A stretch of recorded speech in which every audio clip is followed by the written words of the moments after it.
Hello and welcome to Monday of Holy Week and our opportunity to pray through the hymn together. And the hymn that I've chosen for today is Ah, Holy Jesus, which is hymn number 158 in the Episcopal Hymnal.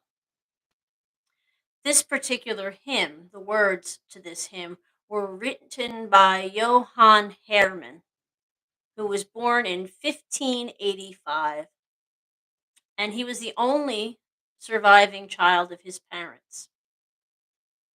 The story that is told about him is that when he was first born, his mother made a vow to God that she would ensure, if this child lived, that he would become a pastor in the church.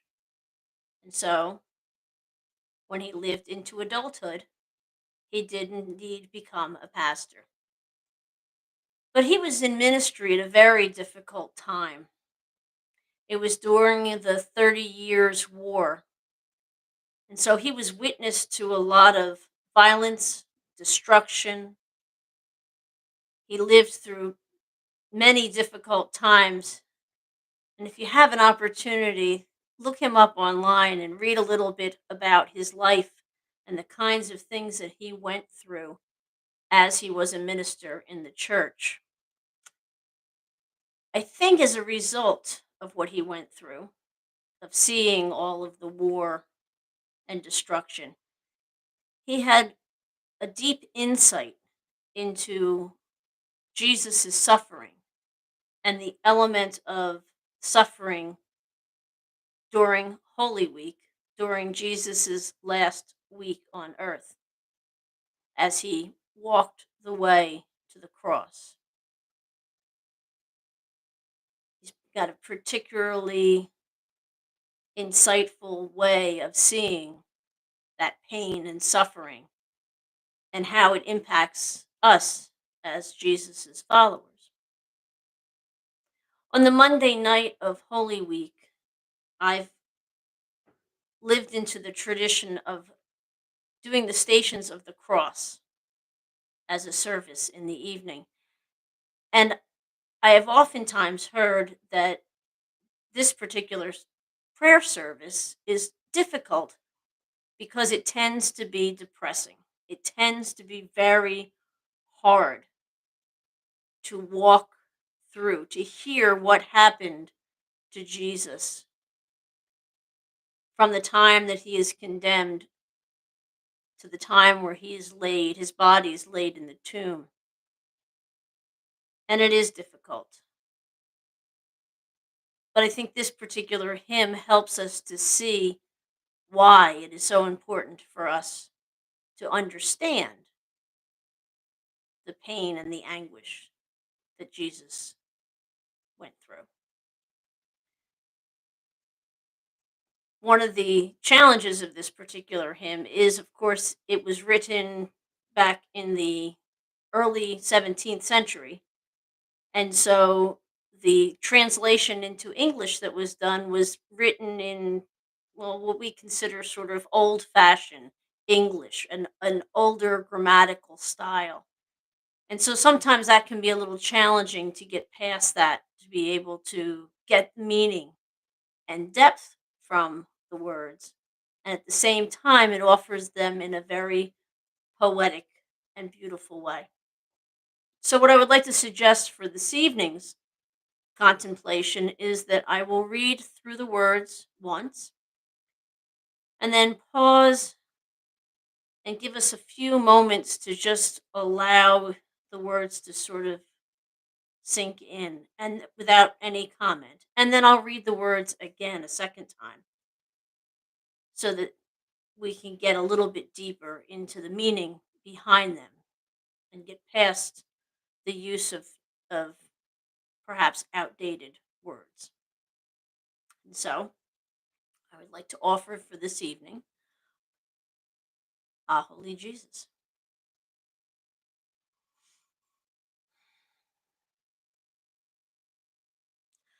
Ah, Holy Jesus, how hast thou offended? that man to judge thee hath in hate pretended, by foes derided, by thine rejected, O most afflicted. Who is the guilty? Who brought this upon thee? Alas, my treason, Jesus, has undone thee. 'Twas I, Lord Jesus. It it was denied thee. I crucified thee. Lo, the good shepherd for the sheep is offered. The slave hath sinned, and the son hath suffered. For our atonement, while we nothing heeded, God interceded. For me, kind Jesus, was thy incarnation, thy mortal sorrow, and thy life's oblation, thy death of anguish and thy bitter passion for my salvation. Therefore, kind Jesus, since I cannot pay thee, I do adore thee and will ever pray thee. Think on thy pity and thy love unswerving, not my deserving.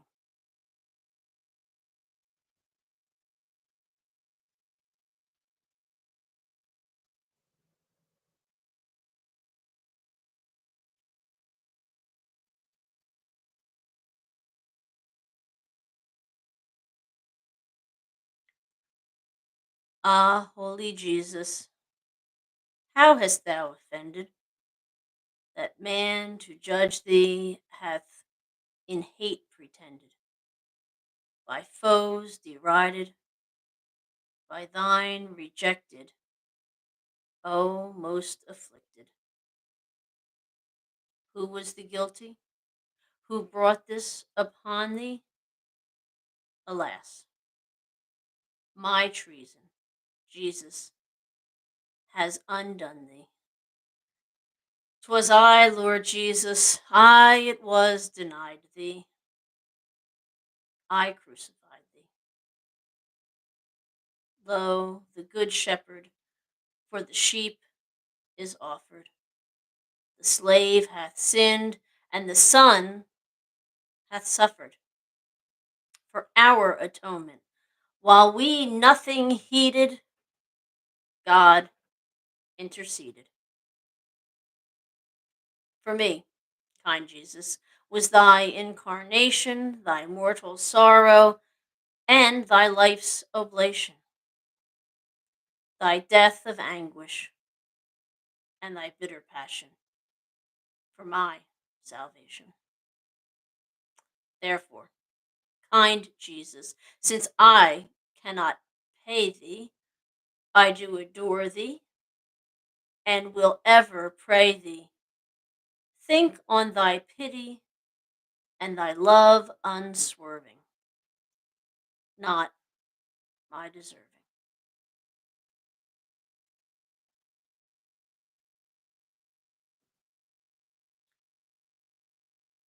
It can be overwhelming and particularly sharpened during the time of Holy Week because we are focused purely on what Jesus has done for us. What comes through in the meanings of this particular hymn for me personally is that reminder that I've done nothing to deserve any of this, that Jesus isn't doing this for me because I've acted in a certain way or behaved in a certain way or I've I've done something that in some way makes me worthy of all of this. It's hard to remember. It's hard to be in that place where we're remembering all that he went through, all of the suffering. the anguish, the pain of the passion, all of that sorrow, all of that death and anguish, as the hymn says, in order to save us.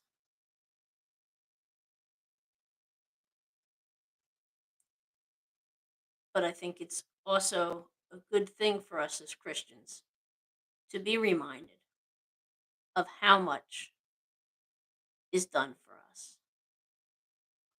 We've come to anticipate that as we go through difficulties, challenges, hardship, grief, pain, as we've gone through the struggles of the past year of living in a pandemic with all of the change, the turmoil, the unexpected, that everything that we've gone through, we can always rest assured that at least Jesus is always with us. As hard as it is, as challenging, as difficult, that Jesus is always right there with us. And so to look at Holy Week as an opportunity for us to remember and to offer to, in just a little way, for just a little while, be with Jesus as we remember all that he did for all of us. None of us who deserve it, and yet all of us are guaranteed. All we do is believe, and we're given everything we need. So thank you for joining me this evening. Take care. God bless.